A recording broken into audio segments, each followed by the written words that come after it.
Ministers of Defense and Interior, all other protocols observed. Thank you so much, my lawyer. It is with great pleasure that we are welcomed to Zangbeo Palace. The Regent, in the person of Alhaji Ibrahim Zangbeo, says you are welcome. And that his first message is something that saddens him a lot.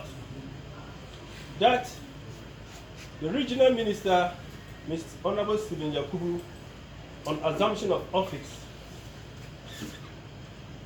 he sent a delegation to go and greet him and welcome him in office. And he also came round on his familiarization visit. And he assured him that he would work hand in hand with him, and anytime he was in difficulty, to call him. However,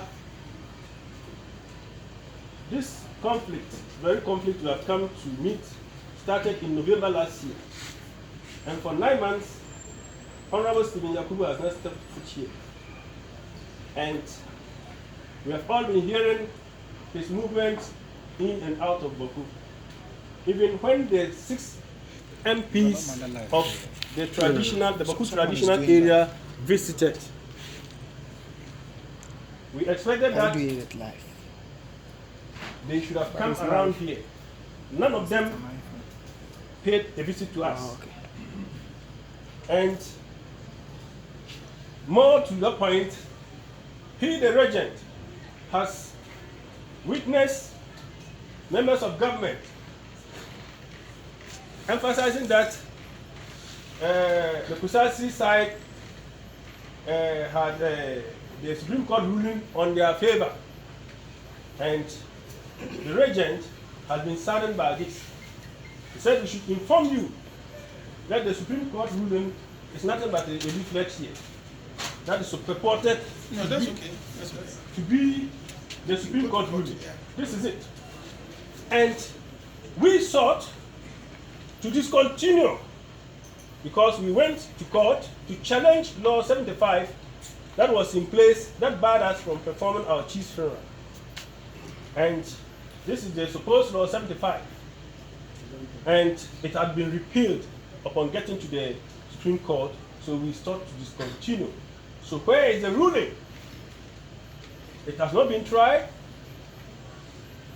And how come that there's a ruling? If anybody has a ruling, we should bring it to us. The Regent is also not happy about the attacks of innocent civilians on the Bolga-Bawku highway, Bolga-Bawku-Pulmakom highway. Since November, several drivers and traders have been killed on this route with impunity, total impunity. Nobody has been arrested, nobody has been tried. And that is the reason why there's a continuation of those kind of violence. And he also emphasized that because government officials said the Supreme Court has ruled, we cannot perform the funeral of our chief. So they took it upon themselves that they are the authority and they have the backing of law and they can stop us using guns. So we are here performing our great-grandfather's funeral and we heard shooting. So the chief is not the Regent of Bawku, Alhaji Ibrahim Zangbeo, is not happy about that. He said that the 40 years reign or rule of Anichema Aburao over Bawku is purported to be orchestrated in crime, in violence. Anytime there was a civil or a legal process to take place, they disrupted it with violence. So various governments and NGOs and we ourselves, we had in peace to think about taking a legal action. Because we believe that the Regent, believed that he has a saying that if your father builds a house for you, and you grow up in that house and you let somebody come to take over that house, it is your negligence. It is not, is it your father's fault? He has his history behind him. And these are the people. Some of them died in wars. Those 14 names you are seeing on the behind the Regent, they died in wars. They fought to establish this town 301 years ago. So he has his history behind him, and he's not going to relent in defending what his ancestors have created. The Regent also says that it is, are we in a monarchy or we are in a republic? It is clear that we are in a republic. And the republic is supposed to defend everybody to carry on his daily activities, his economic activities. Right now, a lot of people cannot access their farms in the outskirts. It is not the duty of government to ensure that everybody goes and comes. It is. Definitely, it is. So, he's appealing that the inability of people to reach their farms is determined by a monarchy, a supposed monarchy.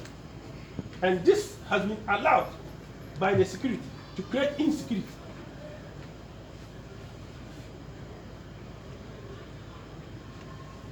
On the curfew, the Regent says that Bawku has been under that Sudan curfew since November. The relief came when it was 8 o'clock to 5 a.m. But it has been reversed back to 6 from dusk to dawn. He said that he's appealing that the curfew and the motor ban should extend to the Binduri and Kuzga districts. That is largely where the attacks on the route happens. They ride motors, they ride tricycles, and attack innocent travelers. That is. But yet, they are free. We, victims of those attacks, are under